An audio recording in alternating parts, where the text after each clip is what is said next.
So I've been a financial professional of sorts for almost 10 years.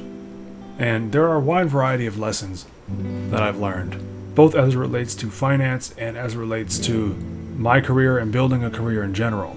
One of those lessons that's been very, very, very impactful to me is not working for free. Don't ever work for free. Know your worth, right? And this doesn't just apply to working in finance. This is any professional providing any sort of product or service, whatever it is. See, I didn't get into finance because I love finance. I honestly could not care less about the finance industry.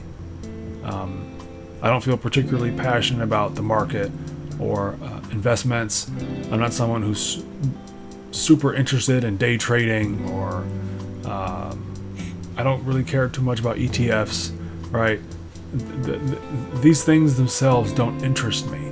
I got into finance because I wanted a career where I could put my talents to use and where I could genuinely help people improve their lives.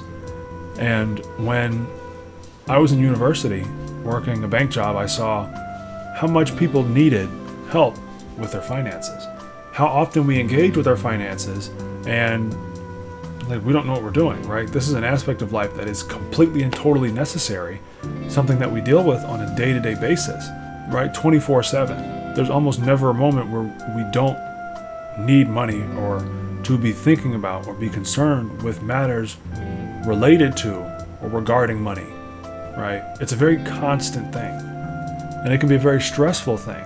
And those of us in America especially aren't the most, again, well educated on the topic, and we oftentimes don't have very many opportunities to be. So me seeing that, I wanted to fill that gap. I wanted to help fill that gap because I thought my talents would be useful here. And so I wanted to help people.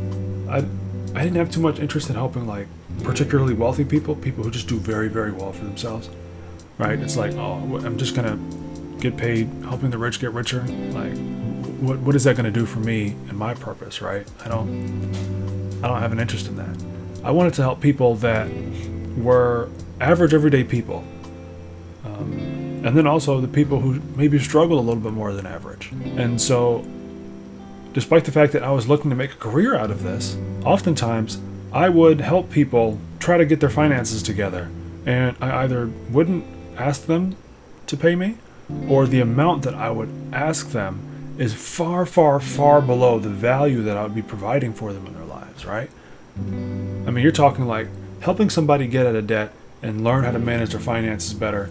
This is going to generate tens, maybe even hundreds of thousands of dollars over the course of that person's life if they implement those lessons correctly. And for an hour of my time, I'm charging maybe $50, if anything at all. And it's not that I regret helping those people. I certainly don't.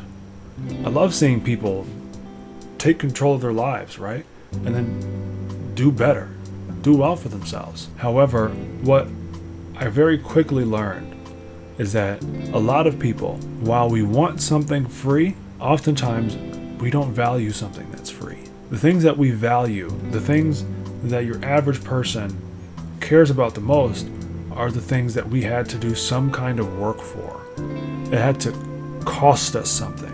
If you sign up for a class and that class is free, you're going to be like, oh, that class is free. I could probably sign up for it again anytime. So whether or not you show is like, do you feel like it? Are you in the mood to go? Did something else more interesting come up? If you were to take half, 3/4 of whatever you have available in your account right now, and that's what costed you, and it costed you that every month, well, yeah, if you paid for that, you're going to be there. You are going to be there at that class. You're going to make sure that you get from it what you need to get from it. Now, that isn't always the case, right? Some people will still push it off. They'll still shove it off somewhere. I'll take care of it later. But for the most part, if we pay big money for something, we are going to be much more delicate in how we deal with it than if we got it for free. And I had to learn the hard way that that is how those people saw my services. Oftentimes, people wouldn't listen to the things that I had to say. They would not respect my time. our appointments. These people, I'd give them advice and they just kind of do whatever with it. And in some cases where I had people who did diligently listen to me, in some of those cases they would even take the advice that I had to give, the recommendations, and then go give their business elsewhere. So it's like, I'm doing all this work and I have nothing to show for it, right? It's like, my goal is to help you. So I thought that if I genuinely sought to help you, you'd have the same courtesy to want to make sure that I'm taken care of as well, right? And so, not that I go into it looking to be taken care of, but if I don't get paid, if I can't eat, who can I help? I think that's the thing that a lot of people don't understand, both from the consumer side and from the business owner side, the one who's providing the service. We want to do good, and we don't want to encroach on people, especially when it comes to their finances, because we know how tight things can be. But it's that restriction that unfortunately is what is required in order for us to manufacture value in something. And I say manufacture because, yes, whatever it is you're providing does have value inherently. This can help people. People don't know this, they need this, therefore it has value. Or maybe they don't need it, but maybe they really want it, therefore it has value. But just because it has value doesn't mean that value is perceived or accepted in the way that it could or should be. And the sooner you understand that, the sooner you'll understand why you cannot undervalue what it is that you have to offer. Never work for free. I'm not somebody who's money driven. I don't feel like I need to go out and make $250,000, $150,000. I don't feel the need to try to work my way to being a millionaire for the sake of being a millionaire. But once I learned that in order for me to help as many people as I can at as low a cost as possible, I need to have the resources to be able to do that. And in order to genuinely help somebody, you have to reach what we call their pain point, right?